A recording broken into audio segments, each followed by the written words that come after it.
इससे इसके अलावा एक सबसे बड़ी डेवलपमेंट जो सामने आई है वो ये है कि सऊदी अरेबिया जो है वो ब्रिक्स को ज्वाइन करने जा रहा है।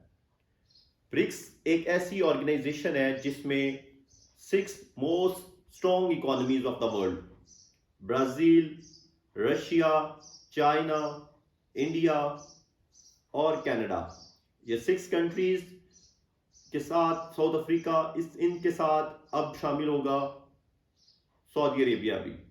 ये एक बहुत ही बड़ी ऑर्गेनाइजेशन है जिसमें दुनिया के बड़ी पॉपुलेशन और मईशत के लेवल पे $41 ट्रिलियन की मईशत बनती है ये।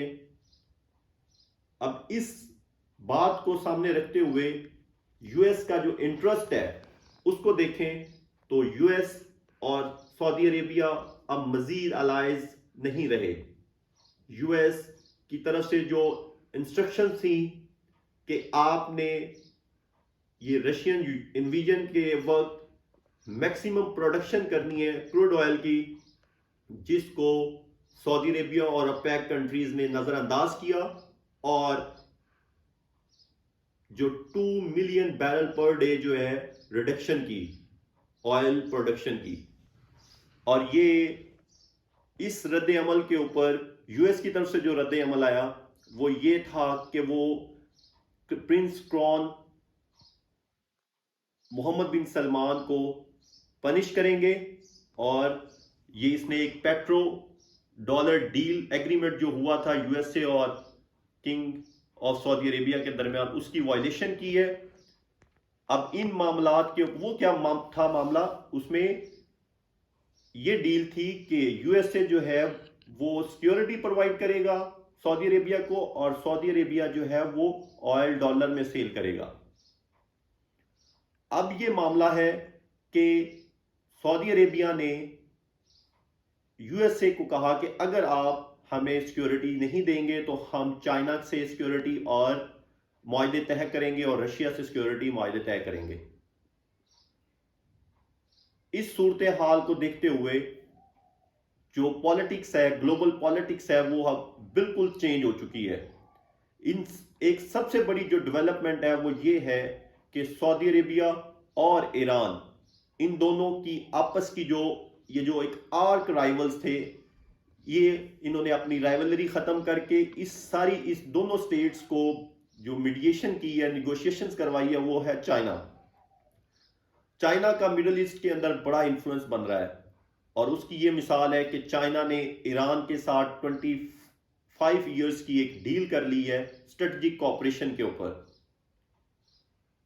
और चाइना ने सऊदी अरेबिया और ईरान को टेबल पे बिठा दिया है और उनको विद इन मंथ्स अपने डिप्लोमेट्स एक्सचेंज करने की और एम्बेसीज ओपन करने की जो उनकी एक हिकमत अमली है, इसको तय कर लिया है। अब यूएस की डिक्टेशन जो वेस्ट एशिया था उधर से खत्म हो चुकी है और अब चाइना का इन्फ्लुएंस बहुत ज्यादा बढ़ चुका है मिडिल ईस्ट के अंदर। सऊदी अरेबिया ब्रिक्स का मेंबर बन रहा है और ईरान एससीओ का मेंबर बन रहा है। यूएस के जो चैलेंजेस थे इन दोनों कंट्रीज को, ईरान को सैंक्शंस किया हुआ था अपनी मर्जी के साथ और यूएस सऊदी अरेबिया को हमेशा थ्रेट्स करता था सिक्योरिटी के ऊपर। और चाइना ने इन दोनों के इन थ्रेट्स को खत्म करके उनको पीस डील्स के अंदर ले आ चुका है। ये एक बड़ी ही डायनामेटिक डील है और ये एक लोगों को शॉक कर चुकी है डील। इसके रीजन के ऊपर बड़े पीसफुल इंपैक्ट्स पड़ेंगे, बड़ी इंपॉर्टेंट डेवलपमेंट है।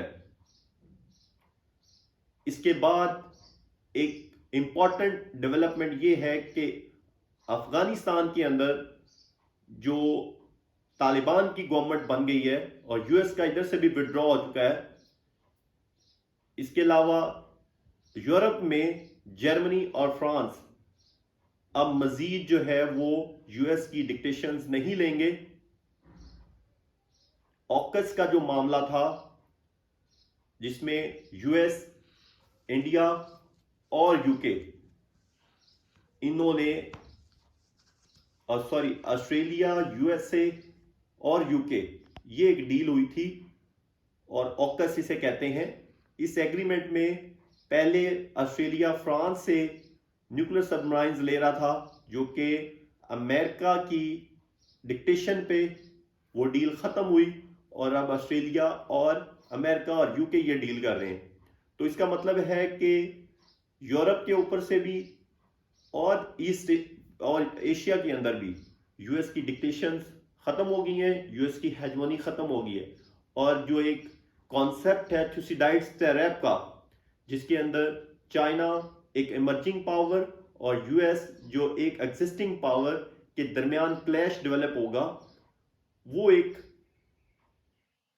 न्यू पावर कॉरिडोर ओपन करेगा। Thank you so much.